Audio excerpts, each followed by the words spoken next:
Buenas tardes a todos, ¿cómo están? Bendiciones. En la Biblia, en el libro de Génesis capítulo 26, se nos cuenta la historia de que hubo hambre en la tierra e Isaac quiso ir a Egipto. Dios le dijo que no lo hiciera, sino que se quedara viviendo como forastero en la tierra y que él lo iba a bendecir al igual que a Abraham, su padre. Isaac vivió entonces en un lugar que se llamaba Gerar, en Canaán, cerca de Gaza, muy cerca del rey Abimelech de los filisteos. El versículo 12 dice: Isaac sembró en aquella tierra y aquel año obtuvo 100 por 1. El Señor lo bendijo. Esto nos recuerda la parábola del sembrador que Jesús comenta en Mateo 13. Aquí la semilla es la palabra de Dios que cuando cae en buena tierra da fruto a 30, a 60 y a 100 por 1. Ese 30 por 1 no es 30%, sino es 3000%. El 60 por 1 es 6000% y el 100 por 1 es el 10.000%. David Livingstone, misionero escocés que duró 30 años en el África, solo tuvo un convertido, un jefe tribal que se llamaba Secheli. Pero a través de ese jefe llegaron 30.000 personas a los pies de Cristo. Entonces vemos un impacto multiplicado exponencial después de muchos años en que parecía no haber realmente mucho fruto. A Isaac los filisteos le tuvieron envidia y él abrió nuevamente algunos pozos que Abraham había abierto. Uno de esos pozos se llamó Esek, que significa contención o pelea, y Sitna, que quiere decir enemistad. Pero en el versículo 22 se nos cuenta que lo siguiente: se alejó de allí y cavó otro pozo, y no contendieron por él. Él llamó su nombre Rehobot, diciendo: porque el Señor nos ha hecho ensanchar y seremos fecundos en la tierra. Rehobot, con H o con J, significa lugares anchos o espaciosos. Isaac, en la tierra en la que era extranjero, fue prosperado por el Señor, quien le dio cosechas al 100 por 1. Y cuando él se pudo apartar un poco de sus enemigos o sus competidores, los filisteos, los pastores de la zona, pudo prosperar, pudo ser bendecido y no hubo contención, no hubo pelea en esos lugares espaciosos que Dios le permitió tener. La gran mayoría de nosotros no estamos en un país diferente o en una ciudad diferente que aquella en la que nacimos, crecimos y hemos vivido la mayor parte de nuestras vidas. Pero todos en el mundo hoy en día estamos pasando por una situación muy difícil, por esta pandemia del coronavirus, por estas cuarentenas generalizadas, por esta crisis económica y social a nivel mundial. Muchos de nosotros quizás con estrechez o angustia económica, emocional, psicológica. Es una situación muy difícil, muchos aún de pronto sin trabajo o sin lo suficiente para poder subsistir. ¿Qué más nos dice la Biblia en cuanto a la estrechez, a la angustia y a los lugares espaciosos de Dios para nosotros? Miremos algunas escrituras. Dice el Salmo 91, 1 y 2: el que habita el abrigo del Altísimo morará bajo la sombra del Todopoderoso. Diré yo al Señor, refugio mío y castillo mío, mi Dios en quien confío. Y al final de este Salmo, en los versículos 14 al 16 dice: por cuanto en mí ha puesto su amor, yo también lo libraré. Lo pondré en alto por cuanto ha conocido mi nombre. Me invocará y yo le responderé. Con él estaré yo en la angustia. Lo libraré y le glorificaré. Lo saciaré de larga vida y le mostraré mi salvación. El Señor está en medio de la angustia con aquellos que han puesto su amor en él.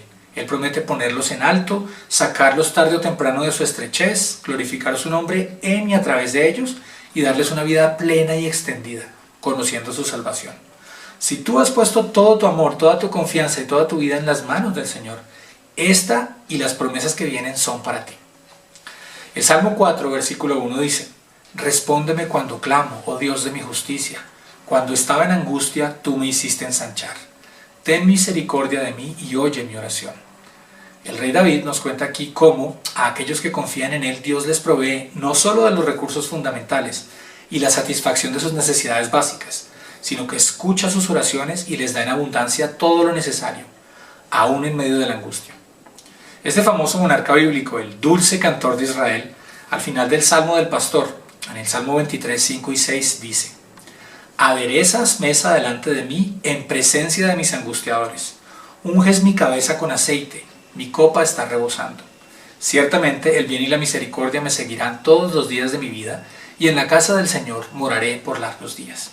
Nuestra confianza no solo es que Dios está con nosotros aún en nuestras estrecheces y angustias, sino que también nos bendice en abundancia en medio de ellas. delante de enemigos u opositores o personas que quieren vernos en la angustia, o enemigos espirituales, y nos lleva tarde o temprano a lugares espaciosos de su presencia y propósito. Existen muchos otros pasajes en la Biblia acerca de este tema, pero veamos tan solo unos pocos más. El Salmo 18, 18 y 19 dice: se enfrentaron a mí en el día de mi desgracia, pero el Señor fue mi apoyo. Él me sacó a un lugar espacioso, me libró porque se agradó de mí. Al recibir el perdón que solo Él nos puede dar, su gracia y su misericordia, Él se agrada de nosotros y nos lleva a ese lugar espiritualmente espacioso, lleno de su amor, de su paz y de su esperanza. Dice también David en el Salmo 37, 39: la salvación de los justos proviene del Señor. Él es su fortaleza en tiempo de angustia. Y le hace eco el profeta en Nahum 1:7: el Señor es bueno, es un refugio en el día de la angustia. El Señor conoce a los que en Él confían. El Salmo 118, 5 y 6 expresa esta verdad: al Señor invoqué desde la angustia, y el Señor me respondió poniéndome en un lugar espacioso. El Señor está conmigo, no temeré lo que me pueda hacer el hombre. Si el Señor está con nosotros por la fe y clamamos a Él, no tenemos por qué temer a lo que nos puedan hacer los seres humanos. Tenemos una vida plena y eterna, segura en Él. El Salmo 138, 6 al 8 dice: si anduviere yo en medio de la angustia, tú me vivificarás. Contra la ira de mis enemigos extenderás tu mano y me salvará tu diestra. El Señor cumplirá su propósito en mí. Tu misericordia, oh Señor, es para siempre. No desampares la obra de tus manos. En medio de la angustia, Él nos vivifica y finalmente cumple su propósito en nosotros. En cualquier estrechez o angustia por la que pasemos, podemos clamar a Él, pedirle ayuda sabiendo que Él está ahí con nosotros. Alejémonos un poco, no demasiado, de aquellos que se nos oponen, porque pues no podremos dejar de tenerlos a nuestro alrededor. Tenemos que seguir estando en este mundo, aunque no seamos de este mundo, de este sistema espiritualmente corrupto que se opone a Dios y a su palabra. Como Isaac en Gerar, en Génesis 26, Dios nos dará fruto donde antes hubo angustia, estrechez, enemistad y contienda. Nos permitirá ir más allá de todo ello espiritualmente. Nos permitirá experimentar esos lugares espaciosos de su bendición, de su gracia, de su paz, de su esperanza, y nos proveerá de lo necesario a su debido tiempo. Que aprendamos a saber que Él está con nosotros aún en medio de la angustia o estrechez, y que encontremos ese pozo de aguas en el desierto, en oración, en la lectura y aplicación de las Escrituras a nuestra vida cotidiana. Ese lugar sin contienda ni enemistad, ese oasis espiritual en donde Él nos supla, amplíe nuestro amor, nuestra esperanza y cambie nuestra visión por la suya, para que Él cumpla su propósito en nosotros al llevarnos de la angustia a sus lugares espaciosos. Vamos a orar. Señor, gracias te damos porque tú estás con nosotros en la angustia y tú prometes, Señor, que si ponemos todo nuestro amor y confianza en ti, tú nos sacarás de la angustia a lugares espaciosos de tu bendición, donde hay fruto espiritual, Señor, donde hay todo lo suficiente y necesario para nuestra vida y aún más, para bendecir a otros, Señor, con el conocimiento tuyo, con tu salvación. Te damos gracias en el nombre de Jesús. Amén. Bendiciones.